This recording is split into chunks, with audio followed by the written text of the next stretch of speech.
Et voilà, c'est parti. 1649. Donc, on a perdu des parties, je vais l'avouer.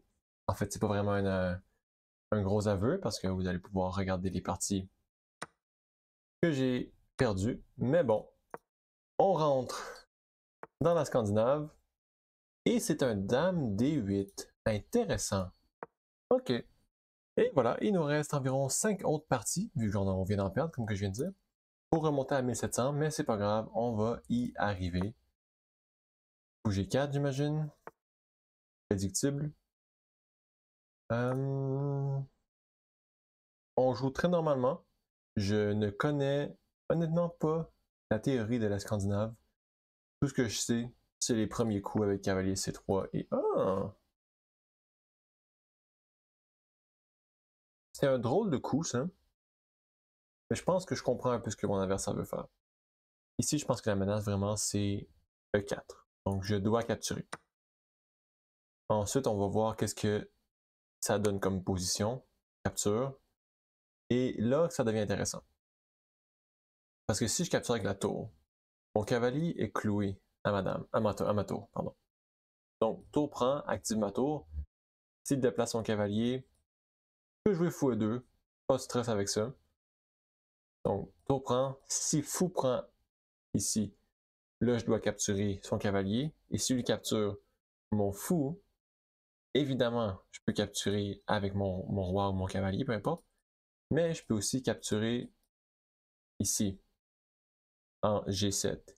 Il se doit de recapturer, donc je fais une dame. Et ensuite, je vais pouvoir capturer son fou. Donc, je vais avoir perdu un échange.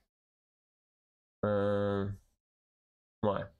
Mais ici, j'ai brisé ma structure, mais les dames sont en dehors du jeu.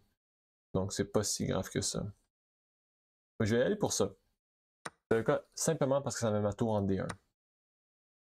Ok, donc je me dois de capturer ici. Et retourne en arrière, ce qui est très normal. Je vais y aller pour cavalier ici ou cavalier ici? Cavalier D5 ou cavalier... ok, je vais aller cavalier D5. Pourquoi?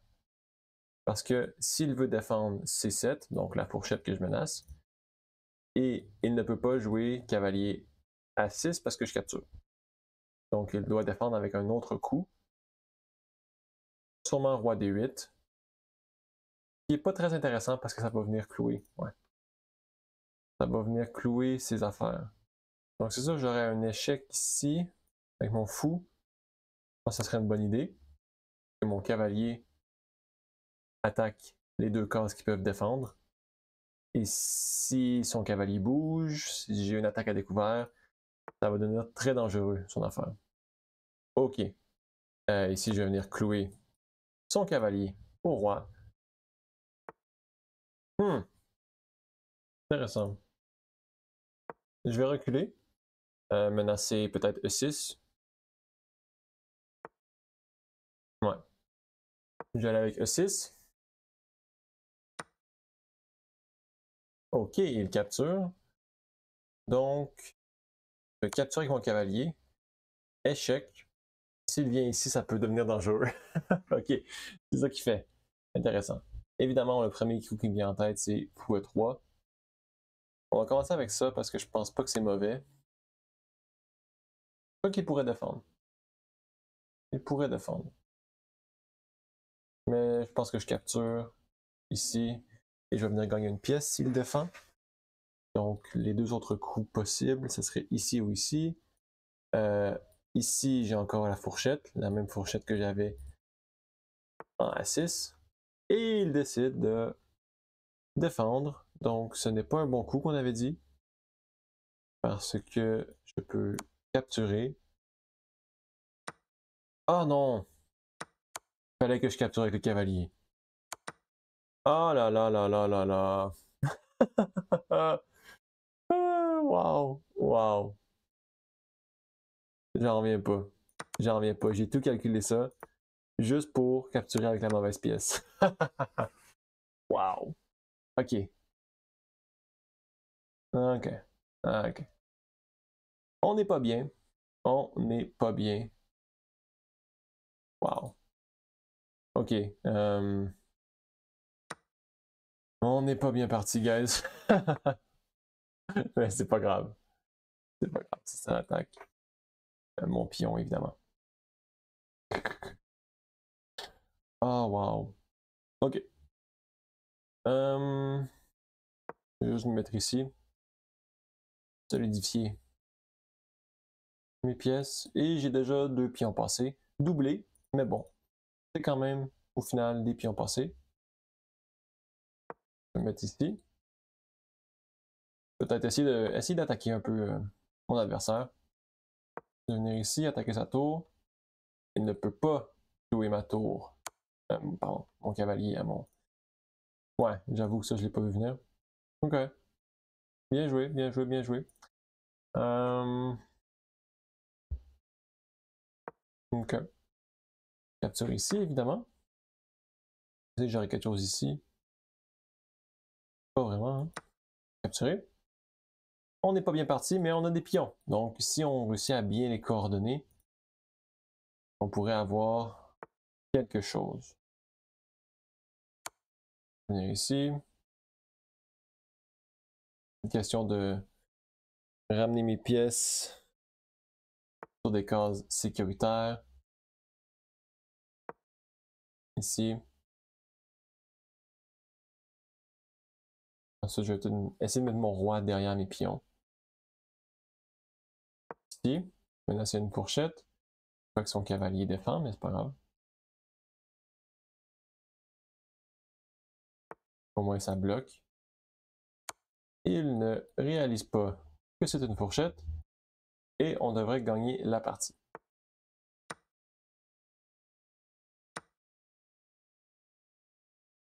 Si on va juste avancer mon pion pour faire une dame.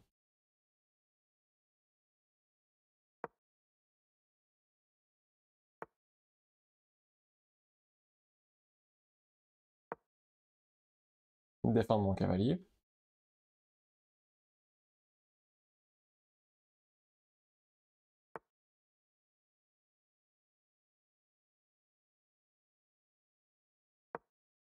Défendre mon cavalier encore une fois.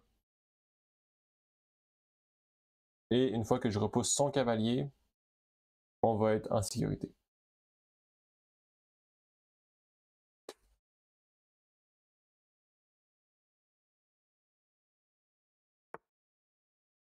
Ok, cavalier ici, il essaie de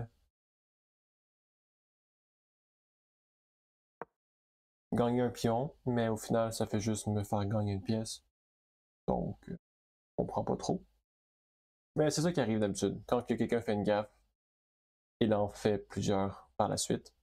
C'est comme si mentalement il abandonne. Donc il se dit ça sert à rien de continuer.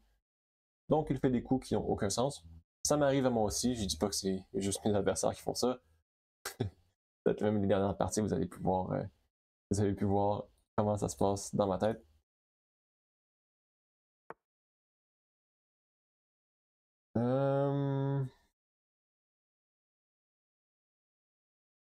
En vrai, je pourrais juste aller ici.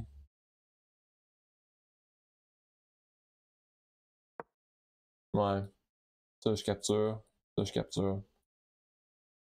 Ou j'aurais même pu juste aller H6, en fait, mais pourquoi aller H6?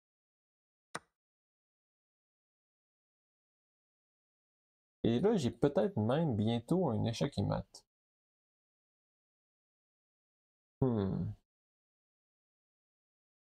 Moi, on va jouer ça simple, j'ai pas beaucoup de temps, donc il va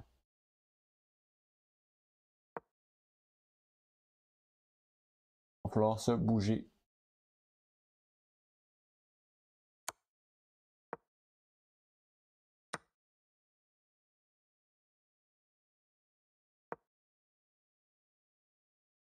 Menace H7.